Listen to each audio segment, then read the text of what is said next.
The wishes मेरे को तो एकदम याद ही नहीं रहा था।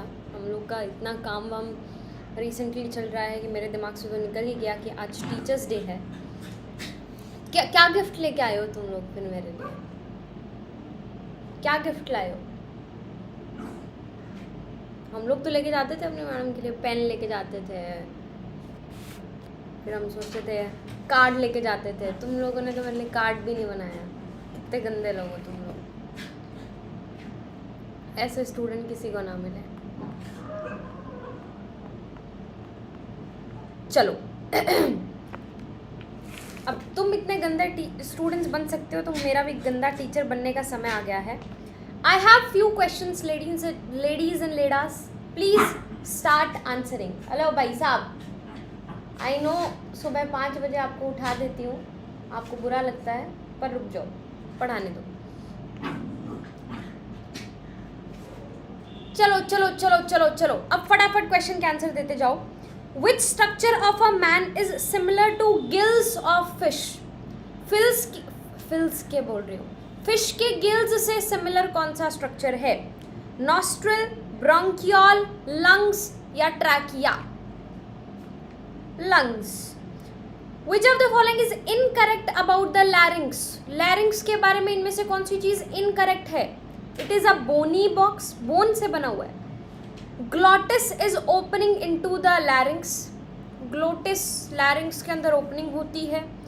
During swallowing of food glottis is covered by epiglottis to prevent entry into the लैरिंग्स।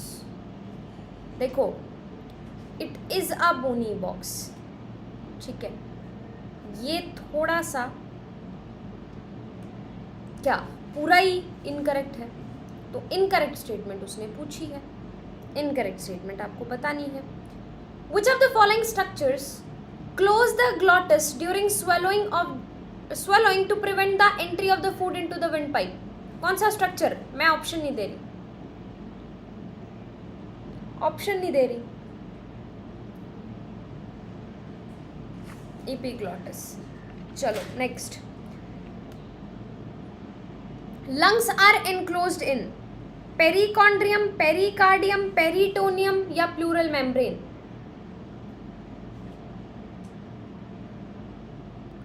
Plural membrane, ठीक है। अभी बाकी आज करना पड़ेगा हमको, खास हुआ नहीं यार। चलो let us start with today's topic. कल हम जितना भी टॉपिक पढ़ रहे थे, मोटा मोटी हम लोगों ने लास्ट में जो टॉपिक क्लोज करा था, वो टॉपिक हम लोगों ने क्लोज करा था कि ऊपर का जितना भी पोर्शन हमारे पास यहाँ पर होता है उसे हम कहते हैं कंडक्टिंग पार्ट, और जितना भी नीचे वाली एल्वियोलाई और उसकी डक्ट है वहीं पर एक्चुअल एक्सचेंज हो रहा है, इसीलिए उस पार्ट को क्या कहा जाता है? एक्सचेंज पार्ट कहा जाता है। यहाँ तक सारी की सारी चीज़ें हमने बात कर ली थी।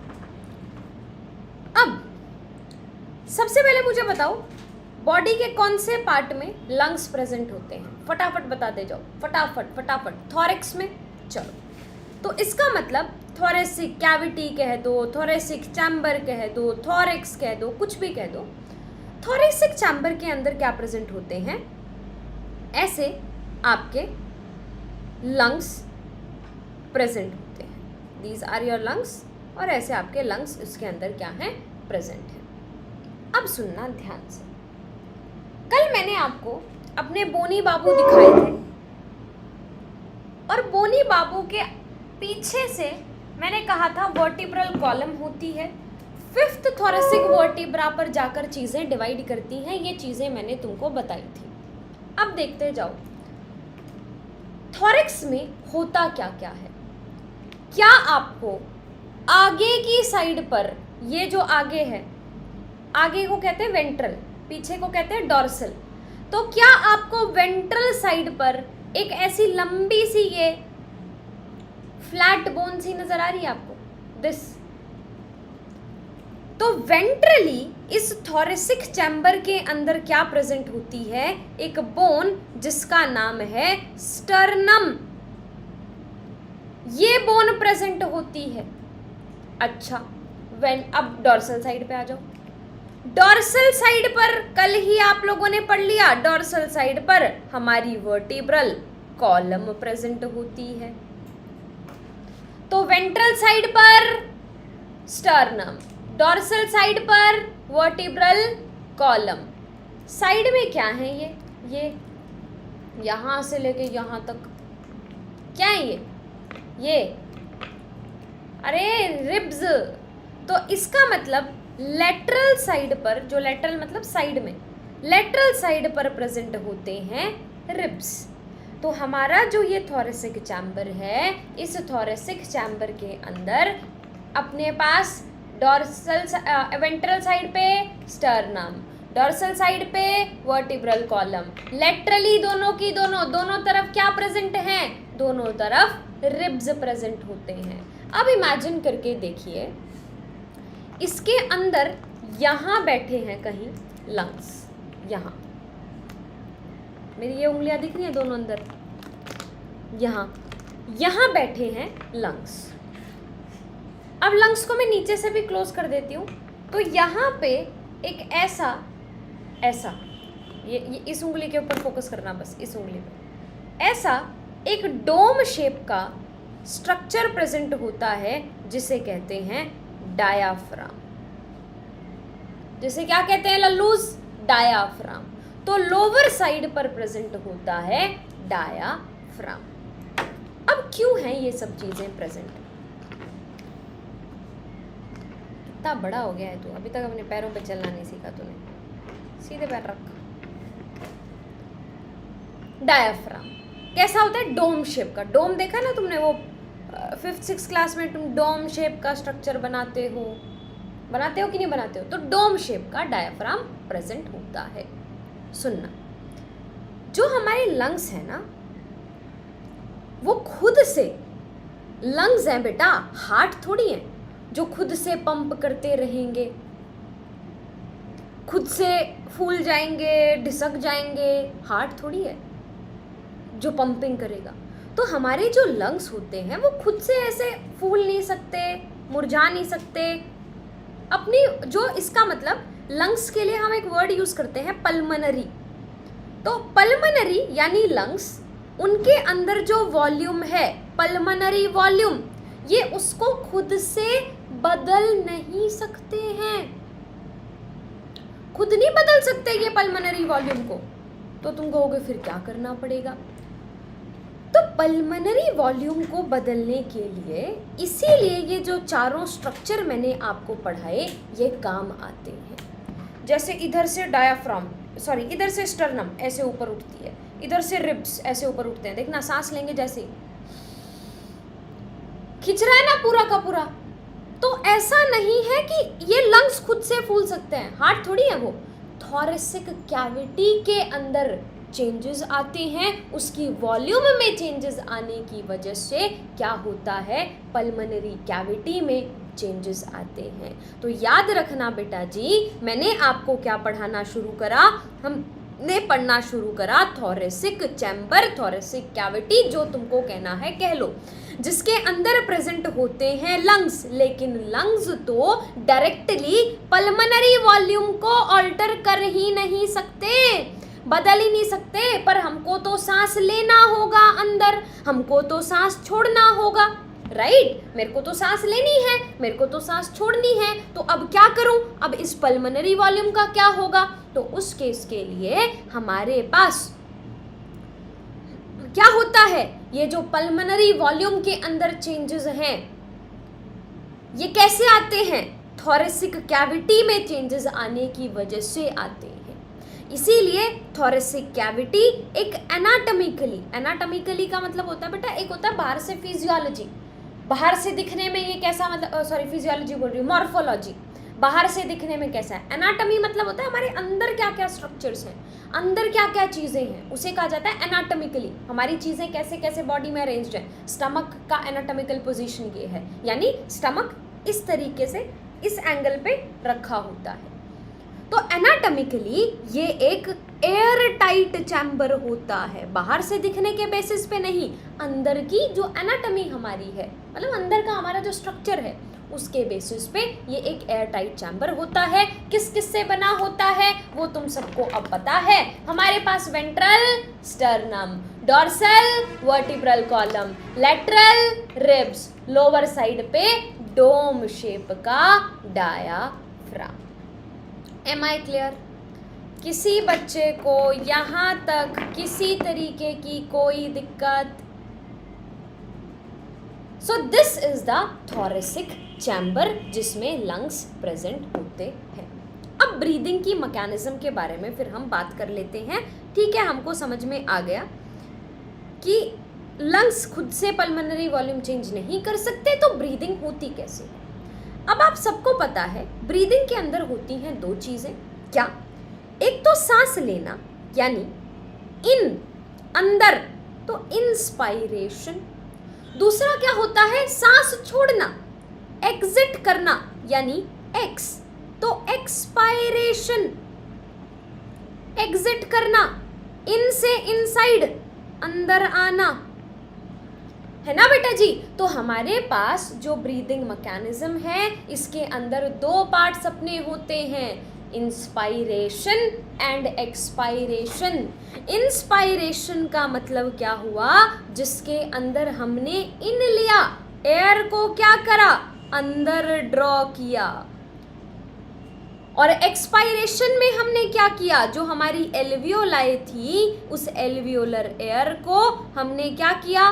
बाहर एक्सपायर किया, बाहर रिलीज किया। अच्छा, अब बुरा मत मानना, थोड़ा सा एक बार फिजिक्स के बारे में बात कर लेती हूँ। अब तुम गालियाँ दोगे कि बायो में भी आगे फिजिक्स ही करनी थी तो फिर हम बायो में आए ही क्यों?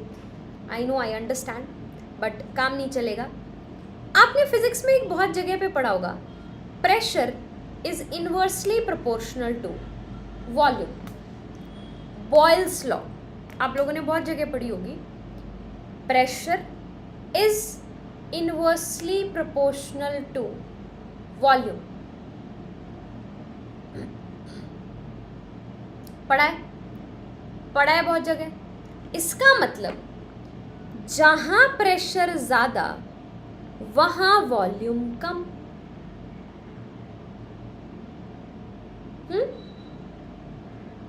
प्रेशर ज्यादा तो वॉल्यूम कम, वॉल्यूम ज्यादा तो प्रेशर कम।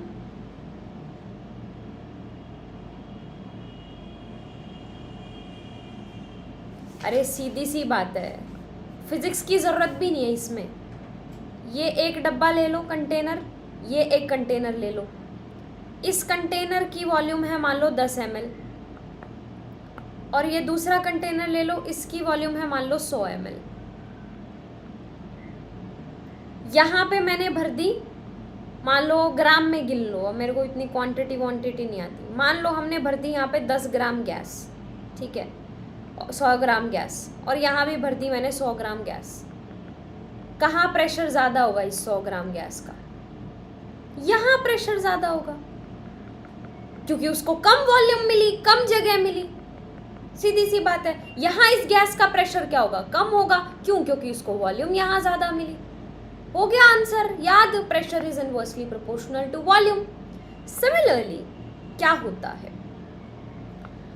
आपको सबको पता है, ये है हमारे लंग्स। अभी आपके अंदर से क्या बन के आया? आपके सेल्स से कार्बन डाइऑक्साइड बनकर आई। तो सीधी सी बात है, लंग्स के अंदर कार्बन डाइऑक्साइड ज्यादा मिलेगी और सेल्स के पास ऑक्सीजन हमेशा ही कम होती रहती है, उनको बार बार चाहिए। हमारे एनवायरनमेंट में इतनी ज्यादा ऑक्सीजन है, हमारे एनवायरनमेंट में क्या है, इतनी ज्यादा ऑक्सीजन है, तो बाहर ऑक्सीजन का मान लो मैं अब ऐसे बैठी हूं, मैं सांस नहीं ले रही, मैंने रोक रखी है चीजें, जितना बाहर प्रेशर उतना ही अंदर। अब मैं क्या करूंगी, बाहर है ऑक्सीजन, मेरे सेल्स रो रहे हैं ऑक्सीजन दो, ऑक्सीजन दो, ऑक्सीजन दो, तो मुझे क्या करनी पड़ेगी? बाहर से लेनी पड़ेगी। लेकिन बाहर से ऑक्सीजन लंग्स के अंदर तो तब ही आएगी जब इधर क्या हो, इधर ऑक्सीजन का प्रेशर कम हो और बाहर ऑक्सीजन का प्रेशर ज़्यादा हो। तुमको इतनी कॉमन सेंस फिर से सुनते जाना, मैं क्या कह रही हूँ। कोई भी चीज़ हमेशा हाई प्रेशर से लो प्रेशर की तरफ फ्लो करती है। हाँ ना बोलते जाना, मैं फिर से सारी चीज़ें रिपीट कर रही हूँ। कोई भी चीज़ हमेशा हाई प्रेशर से लो प्रेशर की तरफ मूव करती है। अरे हाँ ना बोलो, हाई प्रेशर से लो प्रेशर की तरफ जाती है, जाती है। बाहर ऑक्सीजन है, मुझे अंदर ऑक्सीजन की ज़रूरत है, तो इसका मतलब मुझे कोई ऐसी कंडीशन क्रिएट करनी पड़ेगी कि बाहर का प्रेशर ज़्यादा बन जाए, अंदर का प्रेशर कम बन जाए। प्रेशर कम कब होता है? जब वॉल्यूम ज़्यादा होती है। प्रेशर ज़्यादा कब होता है? जब वॉल्यूम कम होती है। तो नॉर्मली मेरे लंग्स ऐसे बैठे हुए थे, अब मुझे ऑक्सीजन अंदर चाहिए। ऑक्सीजन अंदर तब ही आएगी जब यहाँ का प्रेशर कम हो और वहाँ का प्रेशर ज़्यादा हो। यहाँ का प्रेशर कम करने के लिए मुझे यहाँ की वॉल्यूम बढ़ानी पड़ेगी। वॉल्यूम बढ़ाने के लिए बढ़ा दी वॉल्यूम, दिख रहा है? स्टर्नम ऊपर खींच ली, रिब्स इधर से खींच लिए, जो डायाफ्राम, ये स्टर्नम ऐसे ऊपर ऐसे आ गई, ये रिब्स ऐसे ऊपर उठ गए। जो डायाफ्राम पहले ऐसी डोम शेप का था वो ऐसे नीचे की तरफ चला जाएगा। नीचे की तरफ जाने की वजह से क्या होगा? वो ऐसे स्ट्रेच हो जाएगा। क्या हो गया? अल्टीमेटली पूरी की पूरी वॉल्यूम बढ़ी कि नहीं बढ़ी? पूरी वॉल्यूम बढ़ गई। वॉल्यूम बढ़ने की वजह से प्रेशर कम हो गया और प्रेशर कम होते ही ऑक्सीजन अंदर आ गई। दैट्स हाउ वी टेक सांस। इस तरीके से इंस्पायरेशन काम करती है। इसी का जस्ट उल्टा क्या होगा? मुझे लंग से क्या करनी है? कार्बन डाइऑक्साइड बाहर निकालनी है। लेकिन कोई भी गैस हमेशा हाई प्रेशर से लो प्रेशर की तरफ जाती है। अब बाहर के एनवायरनमेंट में तो मैं कोई चेंजेस कर नहीं सकती, तो अब इसी के अंदर कर सकती हूँ। वहाँ पे भी इसी के अंदर कर सकती थी। तो अब यहाँ अगर प्रेशर बढ़वाना है तो वॉल्यूम क्या करानी पड़ेगी? कम करानी पड़ेगी। तो देखो अब मैं सांस छोड़ रही हूँ। स्टर्नम अंदर, रिब्स अंदर, जो ये डायफ्राम सीधा हो गया था ये वापस ऐसे डोम शेप का हो जाएगा। और धक्के से और सांस निकालोगे और अंदर तक चला जाएगा एकदम। देखो ऐसे निकाल के देखो धक्के से। एक तो नॉर्मल निकालो, ये तो नॉर्मल सांस, और एक धक्के से निकालो। एकदम ऐसे फील हो रहा है तुमको? एकदम ऐसे ऊपर तक आ गई चीजें। तो हमने क्या कर दिया? वॉल्यूम को एकदम कम कर दिया। जैसे ही हमने वॉल्यूम कम करी प्रेशर बढ़ गया। प्रेशर बढ़ते ही कार्बन डाइऑक्साइड हाई प्रेशर से लो प्रेशर की तरफ जाएगी। एम आई क्लियर और not? That's how expiration works. ठीक है बेटा जी, तो मैंने क्या कहा? हम बात कर रहे हैं ब्रीदिंग की मैकेनिज्म के बारे में, जिसमें हमने दो चीज़ें पढ़ी, इंस्पायरेशन एंड एक्सपायरेशन। इंस्पायरेशन का मतलब होता है जिसके अंदर मैंने क्या की है? एयर को अंदर इन ड्रॉ किया है। लेकिन कभी भी एयर को फ्लो करने के लिए एक प्रेशर ग्रेडियंट हमेशा लगता है। ग्रेडियंट का मतलब क्या होता है? डिफरेंस। तो एक जगह प्रेशर हाई होना चाहिए एंड दूसरी जगह प्रेशर लो होना चाहिए, तभी एक गैस फ्लो करेगी। अब मुझे इंस्पायरेशन के दौरान ऑक्सीजन रिक्वायर्ड है। नॉर्मली हर जगह का प्रेशर इक्वल है, तभी तो गैस फ्लो नहीं कर रही। अब मुझे अगर अंदर ऑक्सीजन चाहिए, यानी अंदर ऑक्सीजन का प्रेशर कम होना चाहिए। सीधी सी बात है, बाहर के कंपैरिजन में प्रेशर कम कब होता है? उतनी फिजिक्स हमको आती है जब वॉल्यूम ज़्यादा होती है। वॉल्यूम ज़्यादा करने का क्या तरीका मेरे पास है बेटा जी? मैं सारे के सारा अपना ऑर्गन पूरा ऐसे लंग को खींच देती हूँ, जिसकी वजह से वॉल्यूम बढ़ेगी। इंट्रापल्मोनरी प्रेशर, लंग्स के अंदर के प्रेशर को क्या कहते हैं? Intrapulmonary pressure. वो क्या हो जाएगा? वो कम हो जाएगा। इंट्रापल्मोनरी प्रेशर का मतलब the pressure with in the lungs. तो लंग्स के अंदर का प्रेशर कम होगा एटमॉस्फेरिक प्रेशर के कंपैरिजन में। लंग्स में एक नेगेटिव प्रेशर बनेगा, जिसकी वजह से एयर जो है वो अंदर चली जाएगी। और वो वॉल्यूम मैंने कैसे बढ़ाई? वॉल्यूम बढ़ाने के लिए मैंने आपको बताया, सबसे पहले हमारे पास स्टर्नम ऊपर आई। अब जैसे ही स्टर्नम ऊपर आएगी, स्टर्नम ऐसे खींचेगी, तो ये कौन सा एक्सिस है? स्टर्नम डॉर्सल साइड पे थी, ये कौन से साइड पे थी? वेंट्रल साइड पे। तो स्टर्नम आगे की तरफ खींच रही है, यानी ये इस एक्सिस में, इस डायरेक्शन में वॉल्यूम बढ़ा रही है। स्टर्नम कहाँ प्रेजेंट होती है? वेंट्रल साइड में प्रेजेंट होती है। शायद मैंने डॉर्सल बोल दिया, वेंट्रल साइड में प्रेजेंट होती है। अगर ये आगे की तरफ ऐसे जाएगी तो ये कौन सी डायरेक्शन में वॉल्यूम बढ़ाएगी? डॉर्सो वेंट्रल एक्सिस की डायरेक्शन में। तो स्टर्नम खींचती है और वॉल्यूम बढ़ाती है डॉर्सो वेंट्रल एक्सिस की वॉल्यूम। ठीक है बेटा जी, आ गई बात समझ में। अब बात करते हैं रिब्स के बारे में। अब रिब्स तो तुमको क्या लगता है, रिब्स खुद पकड़ के खींचते होंगे? नहीं, रिब्स के बीच में प्रेजेंट होती हैं मसल्स, जिन्हें हम कहते हैं इंटरकॉस्टल मसल्स। और उन मसल्स में भी जो एक्सटर्नल इंटरकॉस्टल मसल्स हैं, वो क्या करती हैं? रिब्स को ऊपर पकड़कर खींचती है। तो एक्सटर्नल इंटरकॉस्टल मसल्स रिब्स को पकड़कर खींचती है। ठीक है, चलो उसके अलावा डायाफ्राम। अपने डायाफ्राम भाई साहब कहाँ गए थे? नीचे की तरफ गए थे। तो नीचे की डायरेक्शन में, यानी ऊपर वाले पोर्शन को क्या कहते हैं? एंटीरियर। नीचे वाले पोर्शन को क्या कहते हैं? पोस्टीरियर। इसका मतलब हमारे जो डायाफ्राम भैया हैं वो एंटीरियर पोस्टीरियर एक्सिस के अंदर क्या करते हैं? हमारे थोरेसिक चैम्बर की वॉल्यूम को बढ़ा देते हैं। कैसे बढ़ाते हैं बेटा जी? आप एक बार खुद सोच के देखो। पहले मेरा ये था डायाफ्राम, डोम शेप का जो रिलैक्स बैठा था। अब इसको वॉल्यूम बढ़ानी है तो ऊपर यहाँ लंग इमेजिन करना और ये मेरा डायफ्राम इमेजिन करना। अब इसको वॉल्यूम बढ़ानी है तो इसको ऐसे नीचे जाना पड़ेगा। क्या आपको नहीं लगता कि ये देखो, मेरा हाथ पहले ऐसे रिलैक्स्ड है और ऐसे करने के बाद कॉन्ट्रैक्ट हो रहा है? अरे तुम मेरे हाथ की इससे ही देख लो।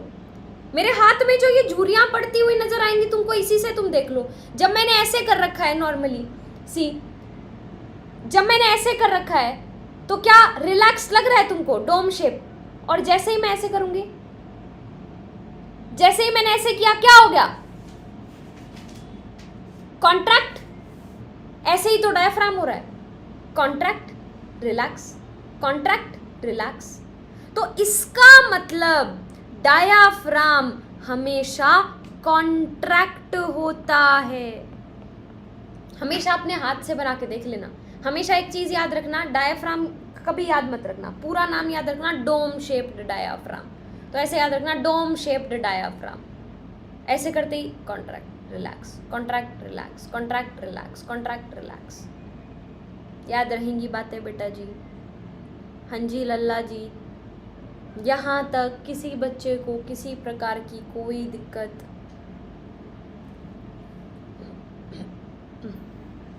डन। तो डोम शेप का डायाफ्राम। ये छोटी छोटी चीज़ें हमारे पास हो गई। अब इन्हीं का जस्ट ऑपोजिट, तो इंस्पायरेशन में वॉल्यूम बढ़ी कैसे, मैंने उसके बारे में बात करी, है ना। क्या क्या हुआ हमारे पास, जो डायाफ्राम है, डायाफ्राम ने एंटीरियर पोस्टीरियर एक्सिस के अंदर थोरेसिक चैम्बर की वॉल्यूम को बढ़ाया खुद कॉन्ट्रैक्ट होकर। फिर जो रिब्स थे, रिब्स में मसल्स होती हैं एक्सटर्नल इंटरकॉस्टल मसल्स, उन्होंने हेल्प करी और वॉल्यूम बढ़ाई। स्टर्नम ने कौन सी डायरेक्शन में, डॉर्सोवेंट्रल एक्सिस के अंदर क्या करा, वॉल्यूम बढ़ाया। इन सब रीजंस की वजह से क्या होगा बेटा जी, हमारी जो पल्मोनरी वॉल्यूम है वो पल्मोनरी वॉल्यूम बढ़ जाएगी। पल्मोनरी वॉल्यूम बढ़ी तो अंदर का प्रेशर घट जाएगा, घट जाएगा तो क्या होगा, एयर फटाफट से लंग्स में एंट्री मारेगी। सिर्फ ऑक्सीजन नहीं करती है, एयर एंटर करती है। सिमिलरली इसी का जस्ट ऑपोजिट, डायाफ्राम रिलैक्स हो जाएगा, इंटरकॉस्टल मसल्स रिलैक्स हो जाएंगी, स्टर्नम नॉर्मल पोजीशन पर रिटर्न हो जाएगी, जिसकी वजह से वॉल्यूम कम होगी। वॉल्यूम कम होते ही किसकी वॉल्यूम कम हुई, थोरेसिक वॉल्यूम कम हुई। थोरेसिक वॉल्यूम में जो जो चेंजेस आएंगे वो हमको पल्मोनरी वॉल्यूम में भी नजर आएंगे, क्योंकि पल्मोनरी वॉल्यूम खुद से चेंज नहीं हो सकती, जो थोरेक्स में चेंज आते हैं वही पल्मोनरी में आते हैं। तो थोरेसिक वॉल्यूम कम हुई, पल्मोनरी वॉल्यूम भी कम हुई, जिसकी वजह से प्रेशर अंदर का लंग्स का बढ़ गया, बढ़ते ही एयर विल गो आउट। तो इस तरीके से एक्सपायरेशन होती है, inspiration, expiration. So this is the process of breathing. I hope all of you are very, very, very clear. Done, lallus? हाँ जी, ladies and ladas.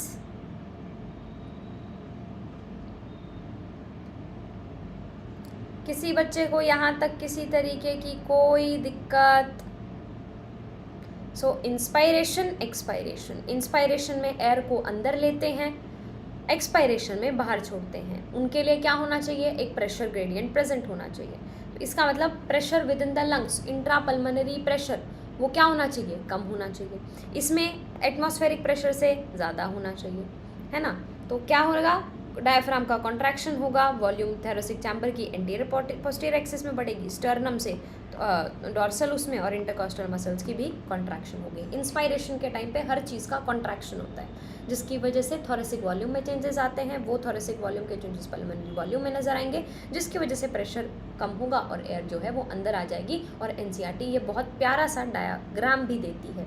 देखो यहाँ पे कॉन्ट्रैक्ट हुआ, डोम शेप का डायफ्राम था, ऐसे होगा तो कॉन्ट्रैक्ट होगा, नीचे जाएगा तो क्या होगा, वॉल्यूम इसका मतलब बढ़ रहा है, यानी ये किसका डायग्राम दिया होगा, ये इंस्पायरेशन का डायग्राम दिया होगा। इसी तरीके से ये वाला डायग्राम जिसमें वापस सारी चीज़ें रिलैक्स कर रही हैं, ये किसका डायग्राम दिया होगा, एक्सपायरेशन का डायग्राम दिया होगा। ठीक है, ड्रिंक वाटर रिमाइंडर।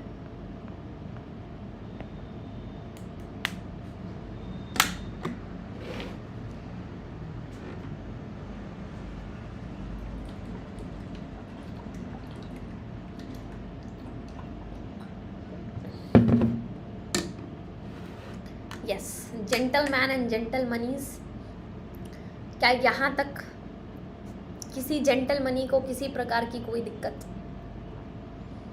चल, अब कई बार एक धक्के से सांस लेके देखो। एक काम करो, एक बार धक्के से सांस लो और एक बार अपनी बॉडी में फील करो कहाँ कहाँ गुड़गुड़ गुड़गुड़ फील हुआ।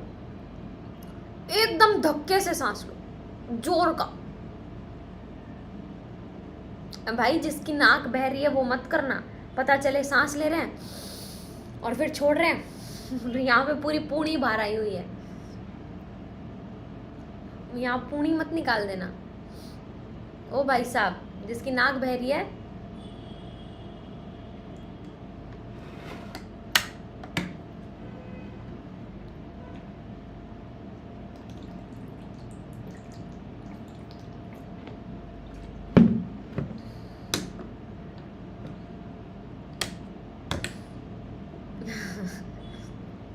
कर लो साहब, कोई बात नहीं, शर्माओ मत, हमको पता चल गया है, कोई बात नहीं, बच्चे हो तुम, कर लो साहब।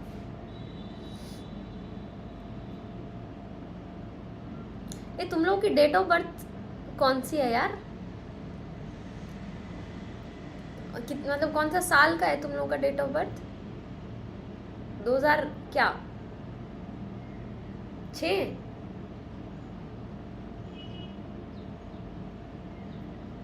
सात? ओ बाबा, 2005, 2006, 2007।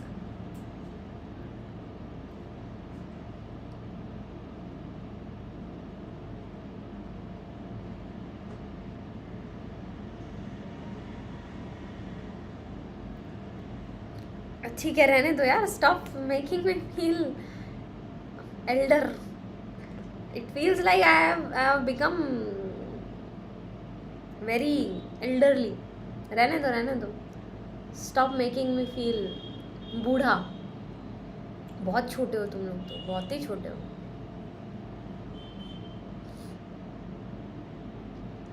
एक तो मेरा भाई मेरे को इतना लाइफ में वो फील कराता है। His date of birth is 2004.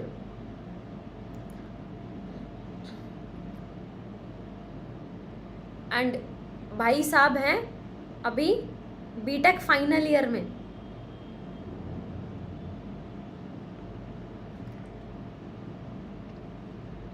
His date of birth is 2004 and he is in BTech final year. शुरू हुआ है अभी उसका फाइनल ईयर। सदमे लगते हैं। अगले साल व्हेन आई एम ग्रेजुएटिंग, मेरा 6 साल का एमबीबीएस खत्म होगा, उसकी बीटेक खत्म हो जाएगी। We are graduating same age में, 4 साल छोटा है वो मुझसे। मेरा 2000 है, मेरा 2000 है बेटा, मेरा 2000 है। 7-8 साल छोटे हो तुम लोग मुझसे। जब तुम लोग थे तब तक तो हम दूसरी तीसरी क्लास में हो गए थे शायद। दूसरी तीसरी तो कम बोल रही हूँ शायद, और ऊपर नर्सरी परसरी तो कुछ गई नहीं मैं। अरे मेरा भाई का क्या हुआ था, उसको जब नर्सरी क्लास में बैठाने लगे थे तो उस टाइम पे क्या हुआ, उसकी मैम ने फर्स्ट डे जाते ही गेट बंद कर दिया और उसकी वजह से उसको वो डर बैठ गया अंदर and he stopped going to school. इतना रोया फर्स्ट डे ही। उसके बाद से मतलब उसको हमेशा से डर बैठा रहा कि स्कूल तो नहीं जाऊँगा, स्कूल तो नहीं जाऊँगा। तो उसके बाद फिर क्या हुआ, उसको डायरेक्ट फर्स्ट क्लास में कराया, मतलब घर पे ही मम्मा ने पढ़ाया because both of my parents are teaching ना।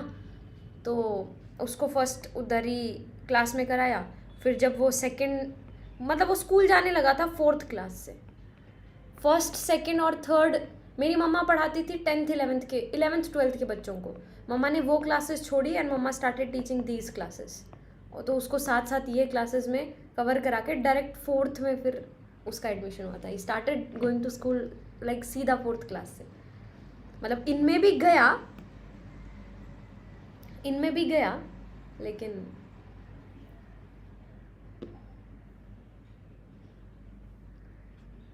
मैम आप 19 की लगती हो। हाँ बेटा मतलब मेरे को तो हर लड़की को ऐसे होता है कि मैं यंग लगूँ तो अच्छा है। I want to look old ताकि तुम लोग सीरियस लेना शुरू करो थोड़ा सा। I want to really look old. I'm 24 right now. बूढ़ा दिखने का मन है मुझे जल्दी से जल्दी, इसीलिए मैंने बाल लंबे करे। वो मैंने यहाँ वाला हेयर कट करा लिया था, आगे वाले बाल, उसमें तो भाई साहब और बच्चा लग रहा है इंसान। लाइक भाई बड़ा दिखना है, लोग सीरियस नहीं लेते हैं जब तक आप बड़े ना दिखो। I literally want to look like, हाँ ठीक है, शी इज़ लाइक 30-35, कोई सीरियस नहीं लेता है अदरवाइज। चलो उसका कॉलेज कौन सा है? उसका कॉलेज है, his name is Rakshit, my name is रक्षिता, एंड उसका कॉलेज है NSUT new Delhi. He had an all India rank 4400 something in JEE. 4000 कुछ रैंक था उसका जेई में।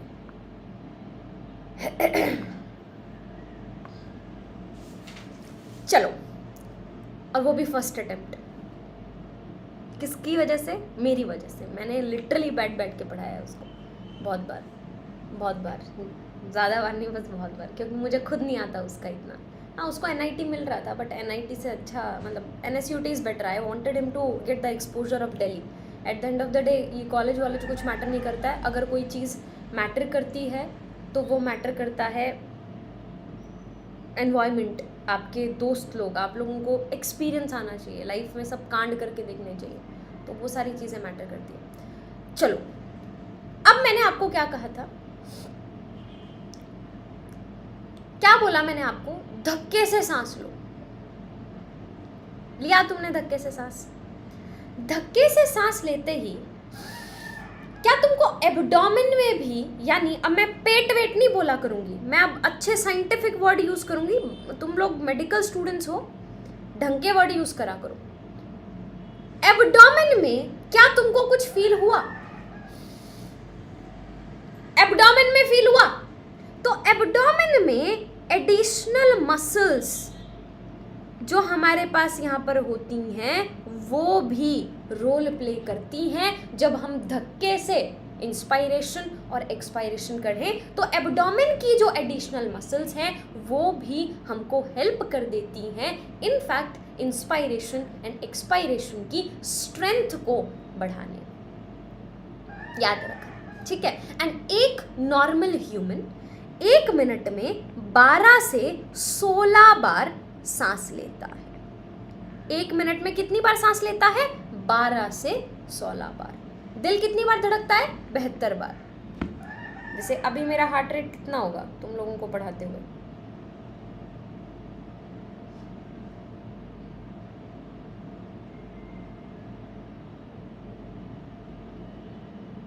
अभी मेरा हार्ट रेट चल रहा है 81 तुम लोगों को पढ़ाते हुए। नहीं, 81 नहीं है, 76। एवरेज बेहतर होता है 71, क्योंकि अब मैं 2 मिनट चुप हूँ ना, बोली नहीं, तो देखो अभी 71 है। लास्ट वाला देखो 71, 70 हो गया, क्योंकि अब मैं आराम से बोल रही हूँ। फिर मैं धक धक करके बोलने लग जाऊँगी, वो बढ़ जाएगा, है ना? तो नॉर्मली होता है एवरेज में 72। जितना कम हो उतना अच्छा है, एक एथलीट के लिए बहुत अच्छा है। और सांस कितनी बार लेते हैं? सांस लेते हैं हम 12 बार से लेके 16 बार तक, ठीक है? चलो, ऑन एन एवरेज। अब एक इंस्ट्रूमेंट होता है, जैसे हार्ट को देखने के लिए तुम क्या करते हो? हार्ट को देखने के लिए तुम यूज करते हो स्टेथोस्कोप। तो यहां पर क्या होगा? यहां पर है स्पाइरोमीटर। तो स्पाइरोमीटर क्या करता है? हमारी जो बॉडी के अंदर वॉल्यूम है, उन वॉल्यूम जो एयर की है उसको मेजर करने में हेल्प करता है। देखो, मेरे लंग्स ढंग से काम कर रहे हैं कि नहीं कर रहे हैं। मान लो तुम लोग क्या करते हो, मैं अपने आप को क्यों बदनाम करूं? तुम लोग बीड़ी पीते हो, मतलब सिगरेट में नहीं, बीड़ी, वो 2 रुपए वाली बीड़ी आती है, तुम वो बीड़ी पीते हो, ठीक है? तो उसकी वजह से हो सकता है तुम्हारे लंग्स बहुत टाइम से ख़राब हो रहे हो। अब तुम मेरे पास आओगे तो मुझे कैसे पता चलेगा तुम्हारे लंग्स ख़राब हैं कि नहीं है? तो मैं आइडिया लगाऊंगी स्पाइरोमीटर से ही। मान लो कि अगर एक नॉर्मल इंसान के अंदर लंग्स में एक्स वॉल्यूम आती है और तुम्हारे अगर लंग्स ख़राब हो गए होंगे तो क्या होगा? तुम्हारी x -10 या 50 या कुछ ऐसी वॉल्यूम मिलेगी। यार, राइट? तो तुम्हारे लंग्स इसका मतलब खराब है। वो मेजर करने के लिए, तुम्हारी बीड़ी ने तुमको कितना डैमेज करा है वो मेजर करने के लिए क्या करना पड़ेगा? वो मेजर करने के लिए मुझे वॉल्यूम्स मेजर करनी पड़ेंगी, जिसके लिए जो इंस्ट्रूमेंट यूज होता है that instrument is called as spirometer. उस इंस्ट्रूमेंट को क्या कहा जाता है? स्पाइरोमीटर कहा जाता है। चलो, इसी से जो टॉपिक हमारे पास नेक्स्ट आता है that is going to be respiratory volume. ठीक है, हमको समझ में आ गया स्पाइरोमीटर यूज होता है, लेकिन वो वॉल्यूम होती कितनी है? आप वॉल्यूम को मेजर तो कर लोगे, लेकिन वो वॉल्यूम है कितनी वो तो बता दो। बता देते हैं बेटा जी। सबसे पहले आती है टाइडल वॉल्यूम। याद करते जाना, इस चैप्टर में अगर क्वेश्चन बनता है 90% इस टॉपिक से बनता है। याद रखना मेरी बात, 90% केसेस में इस टॉपिक से ही क्वेश्चन बनता है। सुनते जाना छोटूस, मैंने क्या बोला? Tidal volume. अच्छा, टाइडल वॉल्यूम मतलब एकदम नॉर्मल। मैं अभी बैठी हूं, मैं सांस ले रही हूं, छोड़ रही हूं, ले रही हूं, छोड़ रही हूं। तुमको फील भी नहीं हो रहा होगा, तुमको फील भी नहीं हो रहा होगा। तो टाइडल वॉल्यूम वो वॉल्यूम है जो नॉर्मल, जब मैं एयर को या तो इंस्पायर करती हूं या फिर एक्सपायर करती हूं, बाहर छोड़ती हूं, एक नॉर्मल सांस के दौरान, एक नॉर्मल रेस्पायरेशन के दौरान, उस वॉल्यूम को कहा जाता है टाइडल वॉल्यूम। क्लियर बेटा जी? कितनी होती है ये होती है सिर्फ 500 ml बस। और 1 मिनट में हम कितनी बार सांस लेते हैं? 12 बार से लेके 16 बार तक। तो 12 इंटू 500 कितना होगा? 6000। 16 इंटू 500 कितना होगा? 8000 ml।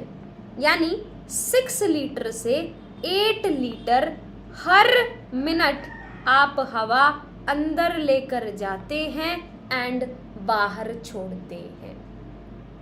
6000 to 8000 ml पर मिनट, या 6 litres to 8 litres of air per minute. ओ ईगर म्यूजिक कर रहा है 12 से 26 बार। 26 बार नहीं लल्लू, 16 बार। क्लियर बेटा जी? तो मैंने क्या बोला? आधा किलो हवा आप नॉर्मली सांस लेते हैं और छोड़ते हैं नॉर्मल रेस्पायरेशन के दौरान, जिसे हम टाइडल वॉल्यूम के नाम से जानते हैं। अगला टॉपिक आता है इंस्पायरेटरी। अब वर्ड को तोड़ते जाना। इंस्पायरेशन का मतलब क्या होता है? फटाफट एक बार मेरे को बताओ। इंस्पायरेशन का मतलब अंदर सांस लेना। रिजर्व, यानी जो रिजर्व पड़ा हुआ है। Volume, okay. तो मैंने नॉर्मल सांस लिया, टाइडल वॉल्यूम वाला।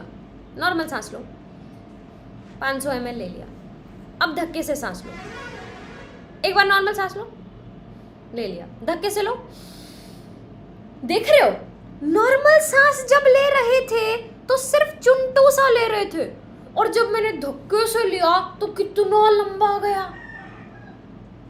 तो इसका मतलब मेरे नॉर्मल सांस लेने के बाद भी एक वॉल्यूम रिजर्व पड़ी रहती है मेरे शरीर में। अगर मैं लेना चाहूं तो मैं उसको भी ले सकती हूं। This is called as inspiratory reserve volume, यानी वो एडिशनल वॉल्यूम जो इंसान एक फोर्सेबल इंस्पायरेशन की वजह से ले सकता है। तो नॉर्मली अगर सिर्फ इतना मेरा बॉडी मूव कर रहा था, तो धक्के से लेने पे तो 5 गुना ज्यादा मूव कर रहा है। तो 500 का 5 गुना कितना होगा? 2500। तो 2500 से 3000 ml होती है इंस्पायरेटरी रिजर्व वॉल्यूम, जिसे IRV के नाम से भी जानते हैं। तो आप ना इस नाम को तोड़ने की कोशिश करना। इंस्पायरेटरी यानी जो इंस्पायर करना है, जो धक्के से मुझे सांस लेना है। रिजर्व मतलब जो रिजर्व पड़ा हुआ है वो वॉल्यूम, इंस्पायरेटरी रिजर्व वॉल्यूम। तो this is the additional volume जो एक इंसान फोर्सेबल इंस्पायरेशन के साथ अंदर ले सकता है। कितना हुआ इसका एवरेज? 2500 ml से लेकर 3000 ml। इसी तरीके से आता है एक्सपायरेटरी रिजर्व वॉल्यूम, यानी वो वॉल्यूम जो एक इंसान धक्के से छोड़ सकता है ना बेटा जी, उसे क्या कहते हैं? Expiratory reserve volume. अभी एक्सपायरेशन, धक्के से सांस छोड़ के देखो, धक्के से जब मैंने सांस, नॉर्मल सांस लिया, अब धक्के से सांस लूंगी, देखा तुमने? अब धक्के से सांस छोड़ूंगी, तुम सेकंड्स भी गिन लेना। मैं धक्के से सांस ले रही हूं, तुम सेकंड गिन के देखना, और धक्के से अब छोड़ रही हूं, अब छोड़ूंगी। जो मैंने धक्के से छोड़ा वो तो मिनटों में छूट गया, हालांकि नॉर्मल सांस के कंपैरिजन में तो ज्यादा है, पर जितना समय मुझे सांस लेने में लगा था उतना समय मेरे को छोड़ने में तो नहीं लगा। इसका मतलब एक्सपायरेटरी रिजर्व वॉल्यूम उतनी ज़्यादा नहीं होती, बस इसकी दुगुन, जो नॉर्मल हम सांस छोड़ते हैं उस नॉर्मल सांस छोड़ने के कंपैरिजन में बस दुगनी। तो कितना हुआ? 500 का दुगना, 1000 ml एंड 1100 ml। तो एक्सपायरेटरी रिजर्व वॉल्यूम वो वॉल्यूम है जो धक्के से एक इंसान छोड़ता है, जिसका एवरेज 1000 ml से लेकर 1100 ml के बीच में रहता है। तो 3 टॉपिक मेरे पास आए। सबसे पहले था टाइडल वॉल्यूम। टाइडल वॉल्यूम का मतलब है वो वॉल्यूम जहां हम नॉर्मली सांस लेते हैं या फिर हम सांस छोड़ते हैं एक नॉर्मल रेस्पिरेशन के दौरान, जो है 500 ml। 12 से 16 बार करते हैं तो यानी 6000 से लेके 8000 ml प्रति मिनट। एक्सपायरेटरी रिजर्व वॉल्यूम यानी जो धक्के से एक्सपायरेशन किया है ना, 1000 ml से लेकर 1100 ml। इंस्पायरेटरी रिजर्व वॉल्यूम यानी जो धक्के से मैंने सांस लिया, जो कि काफ़ी ज़्यादा था, 2500 ml से लेकर 3000 ml। Last but not the least is residual volume. अब आपको इतनी छोटी सी बात खुद भी समझ में आ गई होगी कि सांस लिया तो इतना पर छोड़ पूरा नहीं पा रहे, इसका मतलब कोई तो ऐसी वॉल्यूम है जो रेजिड्यू रह जाती है। रेजिड्यू की हिंदी क्या होती है? बचा रहना। इसका मतलब कोई ना कोई तो ऐसी वॉल्यूम है जो धक्के से सांस छोड़ने के बाद भी रेजिड्यू रह जाती है। ठीक है, तो volume of air remaining in the lungs even after forcible expiration. धक्के से मैंने छोड़ भी दिया, छोड़ने के बावजूद भी वॉल्यूम रह गई, जो कि कितनी है? 1100 से लेके 1200 ml। अब इतना कंफ्यूजन होता है, ये 1000 था, 1100 था, ये 1100 1000 था, बहुत कंफ्यूजन होती है। तो एक चीज़ याद रखना, टाइडल वॉल्यूम कितना था? 500। 500 से 5 गुना कौन था? Inspiratory reserve volume. 500 से 2 गुना कौन था? Expiratory reserve volume. इसमें यहाँ 500 बढ़ा दिया था, इसमें यहाँ 100 बढ़ा दिया था। क्या 500 के मल्टीप्लिकेशन में मैं कुछ भी डालूं 1100 आएगा? 500 के मल्टीप्लिकेशन में मैं कुछ भी डालूं 1100 आएगा? इसका मतलब 1100 वाला रेजिडुअल वॉल्यूम है। बस याद करने का तरीका बता रही हूँ ताकि तुमको याद रहे, कंफ्यूजन ना हो कि एक्सपायरेटरी रिजर्व वॉल्यूम 1000 से 1100 था या 1100 से 1200 था। बहुत कंफ्यूजन होती है इसके अंदर। अभी तुमको आसान लगेगा सोचने में, लेकिन बाद में जब इतना पूरा सिलेबस खत्म हो जाता है फिर बहुत कंफ्यूजन होती है। तो ऐसे याद रखना, उसका मल्टीपल इंस्पायरेटरी रिजर्व वॉल्यूम 5 गुना है, एक्सपायरेटरी रिजर्व वॉल्यूम 2 गुना है। ठीक है, लेकिन रेजिडुअल वॉल्यूम को आप एक नेचुरल नंबर से मल्टीप्लाई करके रेजिडुअल वॉल्यूम को ला नहीं पाओगे टाइडल वॉल्यूम के कंपैरिजन में। तो बस सिंपल, अब तुमको याद रहेगा, अब तुमको कंफ्यूजन नहीं होगी, इसका मतलब वो अलग रेजिडुअल वॉल्यूम है। ठीक है, अब कंफ्यूजन नहीं होगी। ठीक है, चलो, तो this was all about the volumes, जिसमें सबसे पहले tidal volume, inspiratory reserve volume, expiratory reserve volume and residual volume. Last topic of today's class, pulmonary capacities. तो अब वॉल्यूम कितनी है मेरे शरीर में वो मुझे समझ में आ गई। बात करते हैं मेरे लंग्स की कैपेसिटी कितनी है, यानी इसमें आएंगी अब कुछ टर्म्स, जैसे कि नंबर 1 है इंस्पायरेटरी कैपेसिटी। मैं तुमसे पूछूं तुम्हारे अंदर कितनी सांस लेने की कैपेसिटी है, तुम कहोगे एक तो नॉर्मल सांस लूंगी मैं, टाइडल वॉल्यूम, एक में मेरे में धक्के से सांस लेने की भी कैपेसिटी है, वो होता है इंस्पायरेटरी रिजर्व वॉल्यूम। यानी कैपेसिटीज कुछ नहीं होती, जो अभी पीछे वॉल्यूम पढ़ी उन्हीं को जोड़ जोड़ कर कैपेसिटी बन जाती है। क्यों कैपेसिटी हम पढ़ रहे हैं? क्योंकि कैपेसिटी से ही हम क्लिनिकल डायग्नोसिस कर पाते हैं। डायग्नोसिस का मतलब एक बीमारी के बारे में पहचान पाना। कैपेसिटी के दम पे ही हम जो बीमारियां हैं ना, आपके लंग सही से काम कर रहे हैं कि नहीं कर रहे हैं, वो कैपेसिटी के दम पे ही पहचान पाते हैं, टाइडल वॉल्यूम के दम पे नहीं पहचान पाते। इस इंसान की इंस्पायरेटरी कैपेसिटी इतनी है, क्या वो उतनी इंस्पायरेटरी कैपेसिटी मीट कर पा रहा है कि नहीं कर पा रहा है? अगर नहीं कर पा रहा है, इसका मतलब लंग्स में कोई ना कोई उसके गड़बड़ हुई है।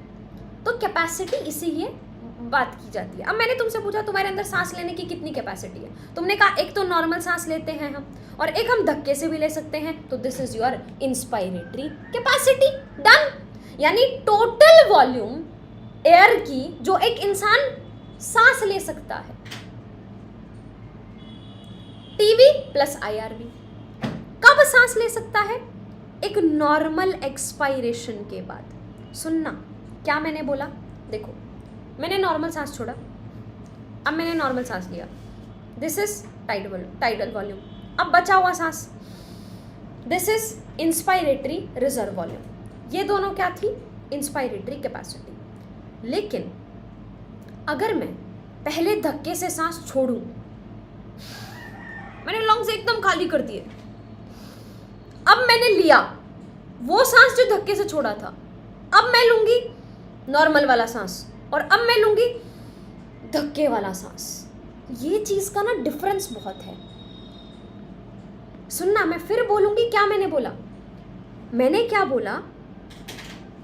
पहले मैंने फोर्सेबल एक्सपायरेशन किया, धक्के से सांस छोड़ा। नॉर्मली हम धक्के से थोड़ी छोड़ते हैं, पर मैंने धक्के से छोड़ा, ठीक है। अब मैंने क्या किया? अब मैंने जो सांस लिया, ये तो मैंने एक्सपायरेटरी रिजर्व वॉल्यूम वाला लिया है अभी, जो मैंने धक्के से छोड़ा था वो।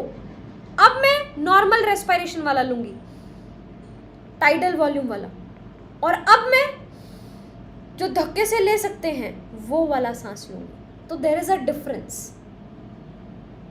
मेरे को ERV नहीं इंक्लूड करना है इंस्पायरेटरी कैपेसिटी में। मैं आपको पहले धक्के से छोड़ने के लिए नहीं बोल रही, मैं आपको बोल रही हूँ आप बस नॉर्मली एक्सपायरेशन करो, आपको धक्के से सांस छोड़ने की ज़रूरत नहीं है, आप नॉर्मल छोड़ो, और उसके बाद जो वॉल्यूम आएगी दैट इज इंस्पायरेटरी कैपेसिटी। इसी तरीके से मेरे पास आता है एक्सपायरेटरी कैपेसिटी। तो मैंने बोला आप कितना सांस छोड़ सकते हो, तो धक्के से सांस मत लेना अब की बार सिर्फ नॉर्मल इंस्पायरेशन करना और उसके बाद छोड़ना। उसके बाद कितना छोड़ सकते हो? एक तो जो नॉर्मल आपने सांस लिया था उसको छोड़ोगे, यानी टाइडल वॉल्यूम को, प्लस एक धक्के से जो सांस छोड़ सकते हो एक्सपायरेटरी रिजर्व वॉल्यूम, उसको छोड़ोगे। This is expiratory capacity. तो एक नॉर्मल सांस छोड़ने के बाद, मतलब मैंने नॉर्मल सांस छोड़ी है बस, अब जो सांस लिया ये है मेरी सांस लेने की कैपेसिटी। अब मैंने नॉर्मल सांस लिया, अब मैं जो छोड़ूंगी ये है मेरी टोटल सांस छोड़ने की कैपेसिटी। तो टोटल वॉल्यूम एक इंसान जो सांस ले सकता है एक नॉर्मल एक्सपायरेशन के बाद, that is called as inspiratory capacity. एक टोटल सांस जो इंसान छोड़ सकता है नॉर्मल इंस्पायरेशन के बाद, that is called as expiratory capacity. याद रहेगी बात? याद रहेगी बात? हाँ जी, ठीक है, इतना समझ में आया। तो नॉर्मल सांस छोड़ने के बाद जो सांस लिया इंस्पायरेटरी कैपेसिटी, नॉर्मल सांस लेने के बाद जो सांस छोड़ा एक्सपायरेटरी कैपेसिटी। अब आता है टोटल लंग कैपेसिटी। मेरे टोटल लंग में कितनी कैपेसिटी है, जितनी भी वॉल्यूम पड़ी सबको ऐड कर दो, RV plus ERV plus TV plus IRV। ये क्या है, पूरी की पूरी total lung capacity. This is the total lung capacity, जो मेरे लंग के अंदर कैपेसिटी है। खत्म। अच्छा, इसी से आता है वाइटल कैपेसिटी।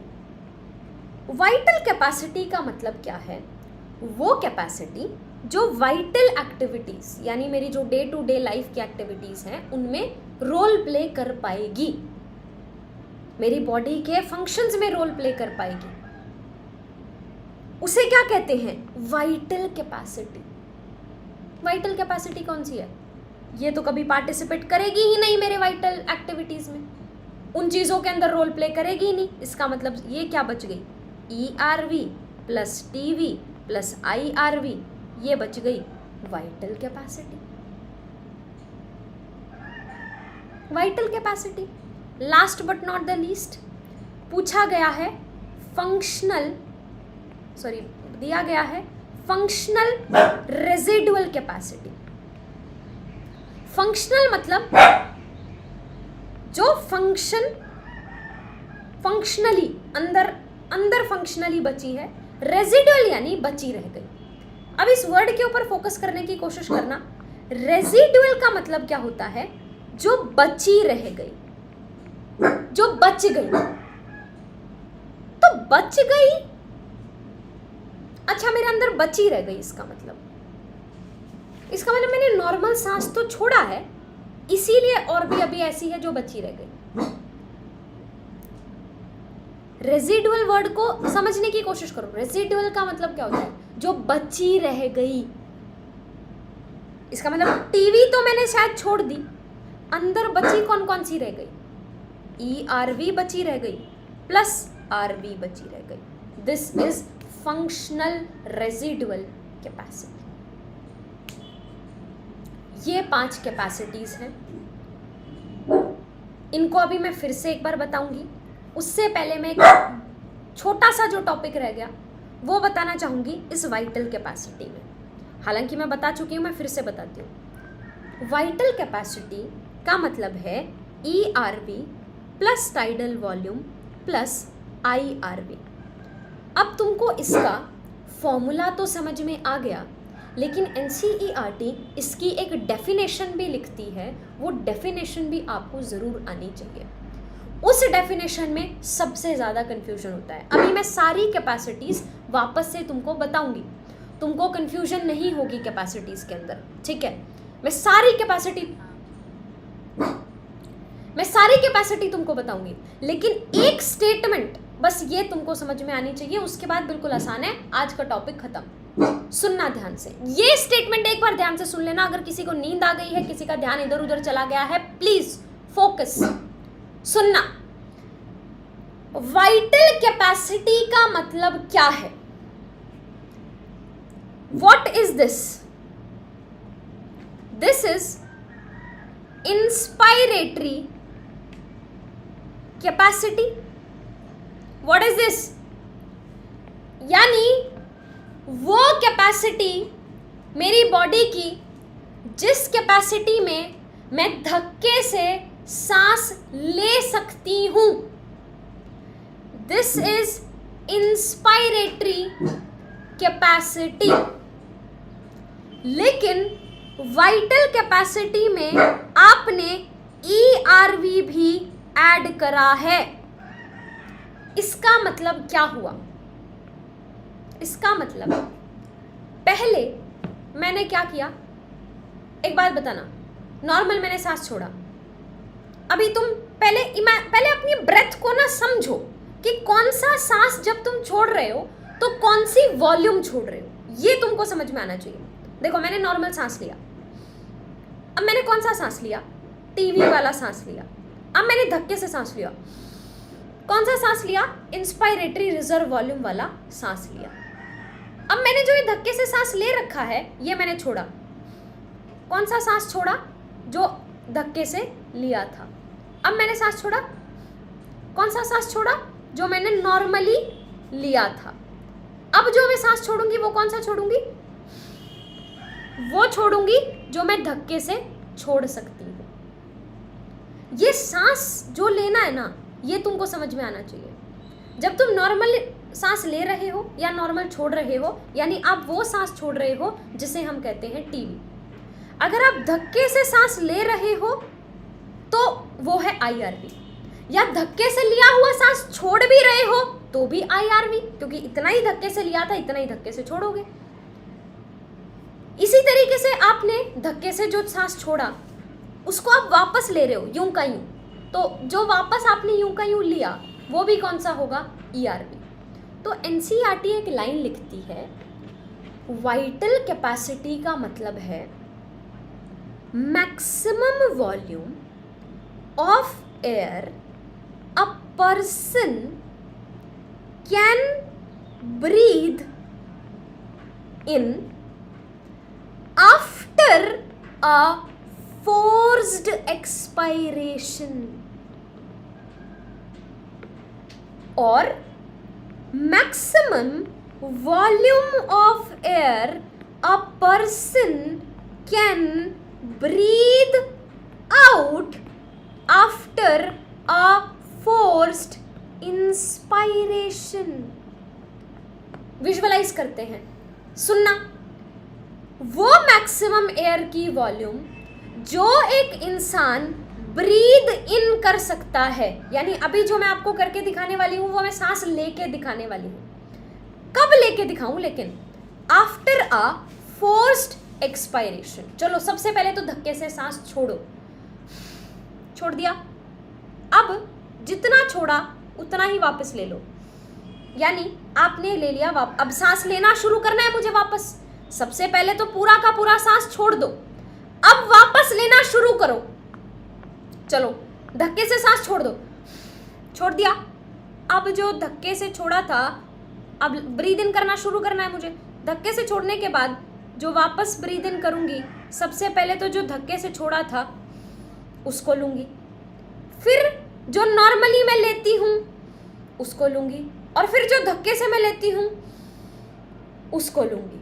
क्या इसके बाद मैं कोई और सांस ले सकती हूं? नहीं ले सकती। तो फोर्स्ड एक्सपायरेशन के बाद ब्रीद इन, जो कि वो मैंने ये सारी चीजें करी, क्या यही वाइटल कैपेसिटी का फॉर्मूला था? इसका वाइस वर्सा।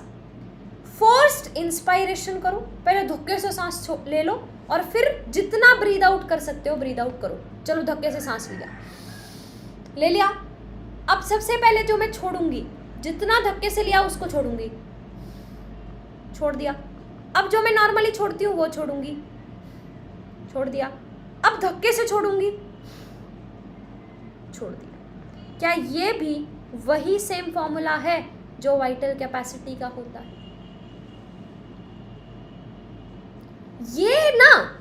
ये स्टेटमेंट इतनी कंफ्यूजिंग रहती है, लास्ट तक बच्चों को समझ में नहीं आती। लेकिन मैंने इसके ऊपर ध्यान से मैं नॉर्मली भी उनको बोल के जा सकती हूँ कि बेटा वाइटल कैपेसिटी का मतलब होता है एक मैक्सिमम वॉल्यूम जो एक इंसान सांस ले सकता है एक फोर्स्ड एक्सपायरेशन के बाद, या फिर एक मैक्सिमम वॉल्यूम जो इंसान ब्रीद आउट कर सकता है फोर्स्ड इंस्पायरेशन के बाद। मेरा काम खत्म। बट कंफ्यूजन होगी, दिमाग खराब होगा। अब ये चीज एक बार सोच के देखना, तुमको ऑटोमेटिकली समझ में आ जाएगी। ठीक है, जिसको नहीं समझ में आया एक बार वापस जाके देखो, तुमको आ जाएगा समझ में। तो नंबर 1, 4 कैपेसिटी एंड 4 वॉल्यूम के बारे में मैंने पढ़ा।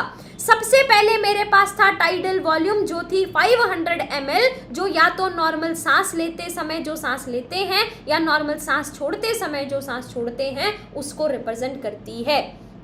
उसके बाद इंस्पायरेटरी रिजर्व वॉल्यूम जो धक्के से मैं सांस ले सकती हूं उसे कहा जाता है इंस्पायरेटरी रिजर्व वॉल्यूम।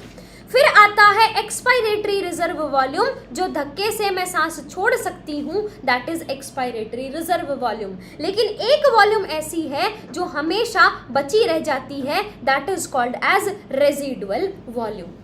इन्हीं से क्लिनिकल डायग्नोसिस के लिए हमारे पास बनकर सामने आती हैं कैपेसिटीज। सबसे पहले इंस्पायरेटरी कैपेसिटी, यानी नॉर्मल मेरी सांस लेने की कैपेसिटी जो मैं ले सकती हूँ वो कितनी है, टाइडल वॉल्यूम प्लस धक्के से जो सांस मैं ले सकती हूँ।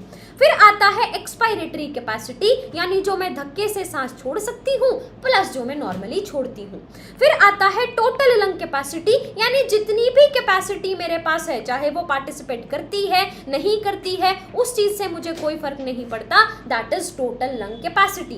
फिर आता है हमारे पास वाइटल कैपेसिटी, जो वाइटल एक्टिविटीज में पार्टिसिपेट करेगी। मैंने पार्टिसिपेट आपको करके दिखाया इन सारी वॉल्यूम को, लेकिन क्या मैं रेजिडुअल वॉल्यूम को पार्टिसिपेट करवा पाई? मैं नहीं करवा पाई। तो ये क्या हो सकती है, या तो धक्के से सांस छोड़ने के बाद, देखो धक्के से सांस छोड़ा उसके बाद जो मैंने सांस लिया वो हो सकती है, या धक्के से सांस लेने के बाद फिर जो मैंने छोड़ना शुरू करा वो भी हो सकती है। Last but not the least is the functional capacity, जो हमारे पास अंदर, सॉरी फंक्शनल रेजिडुअल कैपेसिटी जो अंदर हमारे पास बची रह गई, that is called as functional residual capacity. That's all for today's class. I hope I am very very very clear.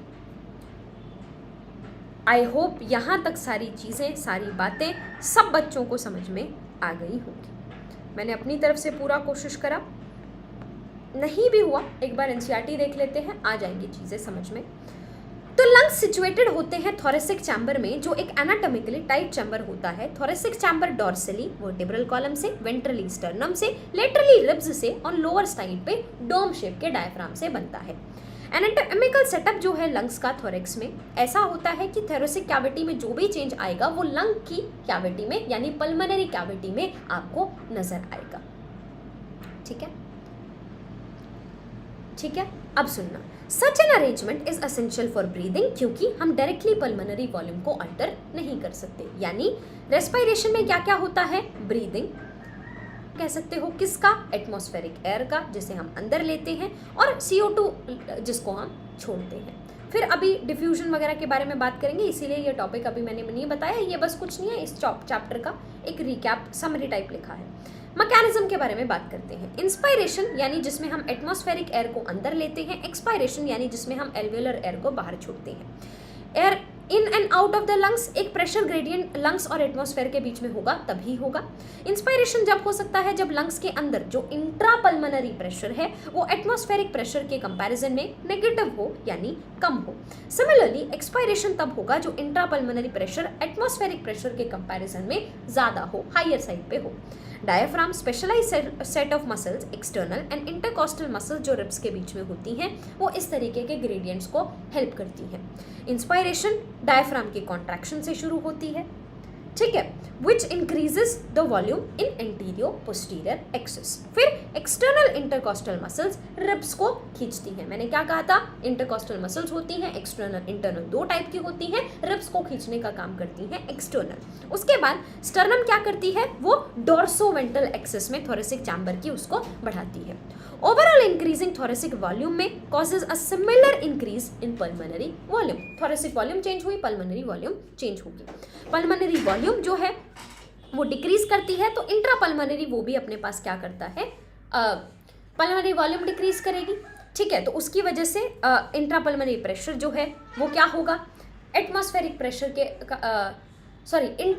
Pulmonary volume जो है वो इंक्रीज करेगी, तो प्रेशर क्या होगा हमारे पास डिक्रीज कर जाएगा, जिसकी वजह से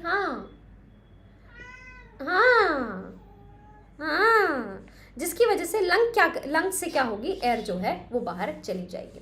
डायफ्राम रिलैक्स होगा, इंटरकॉस्टल मसल जो है वो अपने पास यहाँ पे डायफ्राम रिटर्न करेगा, स्टर्नम अपनी नॉर्मल पोजीशन पर आएगी, पल्मोनरी वॉल्यूम उसकी वजह से अपने पास यहाँ पर क्या हो जाएगी, स्लाइटली कम हो जाएगी, जिसकी वजह से प्रेशर जो है वो बढ़ जाएगा और उसकी वजह से एक्सपायरेशन होगी। हमारे अंदर एक्सटर्नल एडिशनल मसल्स भी होती हैं एब्डोमेन में, जो और हमको हेल्प करती हैं। 12 से 16 बार एक हेल्दी ह्यूमन ब्रीथ करता है। वॉल्यूम जो एयर की है ब्रीदिंग में इन्वॉल्व हुई, उसको हम स्पायरोमीटर से वो कर सकते हैं क्लिनिकल असेसमेंट के लिए, डायग्नोसिस वगैरह करने के लिए, ठीक है। टाइडल वॉल्यूम, तो वॉल्यूम ऑफ एयर इंस्पायर्ड और एक्सपायर्ड एक नॉर्मल सांस के दौरान 500 ml और एक हेल्दी ह्यूमन के अंदर 6000 से लेके 8000 ml पर मिनट। इंस्पायरेटरी रिजर्व वॉल्यूम, जितना हम फोर्सिबल इंस्पायरेशन से धक्के से सांस ले सकते हैं 2500 से 3000। एडिशनल वॉल्यूम, जितना धक्के से हम छोड़ सकते हैं उसे एक्सपायरेटरी रिजर्व वॉल्यूम कहते हैं। रेजिडुअल वॉल्यूम, जो बची रह गई फोर्सिबल एक्सपायरेशन के बाद भी। इन्हीं सबको ऐड करके पल्मोनरी कैपेसिटी आती है जो क्लिनिकल डायग्नोसिस में हेल्प करती है। टोटल वॉल्यूम एयर जो इंस्पायर कर सकता है एक नॉर्मल एक्सपायरेशन के दौरान, उसे हम क्या कहते हैं, इंस्पायरेटरी कैपेसिटी। नॉर्मल इंस्पायरेशन के बाद जो धक्के से हम छोड़ सकते हैं that is called as expiratory capacity. Functional residual volume, जो लंग्स के अंदर रह जाती है एक नॉर्मल सांस छोड़ने के बाद। ठीक है, टोटल लंग कैपेसिटी, जो टोटल लंग के अंदर अपने पास बची रह गई। और वाइटल कैपेसिटी यानी volume of air a person can breathe in after forced expiration, या फिर maximum volume of air a person can breathe out after forced inspiration. कल से हम अपना नेक्स्ट टॉपिक स्टार्ट करेंगे, that is going to be exchange of gases. ठीक है जी, चलो